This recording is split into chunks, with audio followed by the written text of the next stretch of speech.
Assalomu alaykum millionlar o'yinining ashaddiy muxlislari.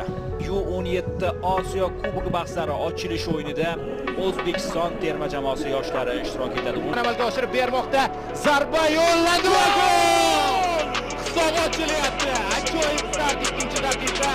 O'zbekiston yoshlar imkoniyat bo'lyapti. Yaxshi pas, ikkinchi golni Xadoslar Sarsimbayevni hisobni ochib olyapti o'zi uchun Nurbek. 2-0. Jayxun va Terovning qarshisida yaxshi ishlatdi Silva va darvozani Manchester United tarbiyalanuvchisi mag'lubiyat imkoniyat bor. Aliyev 3-gol. Aliyev Xadoslar 3-golni uryapti. Asildek Aliyev Zatiradan maydonga chiqib vaziyat yaratilyapti. Shukurullo qanday zarba yo'llayapti. Mana xohish qanday golga olib keldi. turishini va o'yinni yakunlab berdi.